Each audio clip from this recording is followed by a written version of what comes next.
Good afternoon, everybody. It is a May 16th, Tuesday, 2023. It is, my watch says it is 12:27 in the afternoon. My phone says it is 12:25 in the afternoon. Okay, we're going to start with Billy Graham Angels. Let's see how far we got last time. See, I got a bookmark here. Be strong and courageous. Do not be afraid or discouraged. 1 Chronicles 22:13. Chapter 22, verse 13. Okay.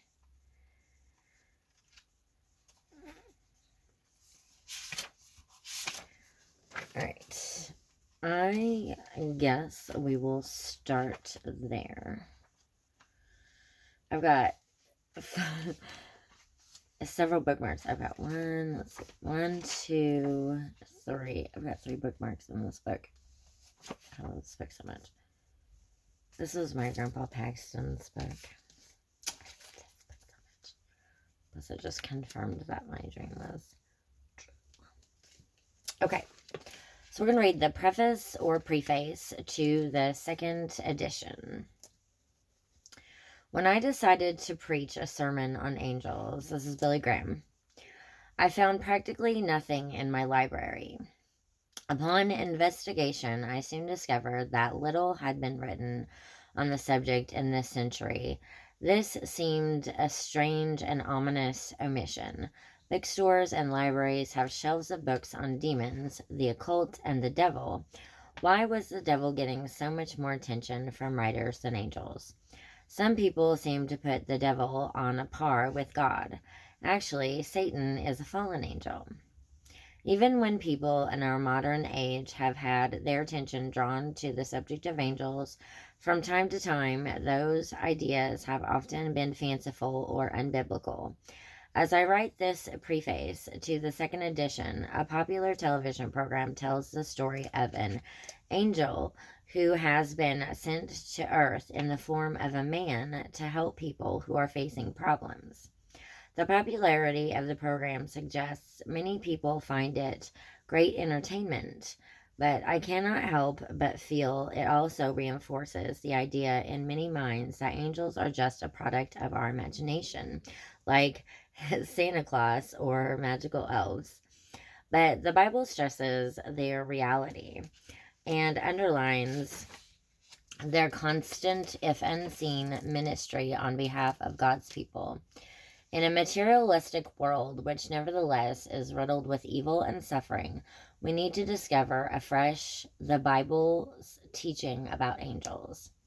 The English painter Sir Edward Coley Burne-Jones wrote to Oscar Wilde that the more materialistic science becomes, the more angels shall I paint.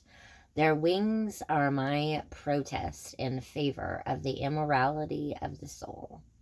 Angels have a much more important place in the Bible than the devil and his demons.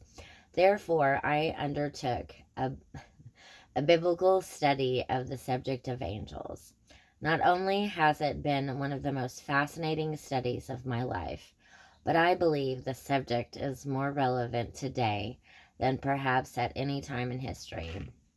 The Bible teaches that angels intervene in the affairs of nations.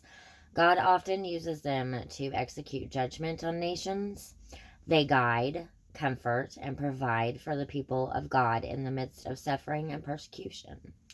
Martin Luther once said in Table Talk, an angel is a spiritual creature without a body created by God for the service of Christendom and the church. As an evangelist, I have often felt too far spent to minister from the pulpit to men and women who have filled stadiums to hear a message from the Lord. Yet again and again, my weakness has vanished and my strength has been renewed. I have been filled with God's power, not only in my soul, but physically.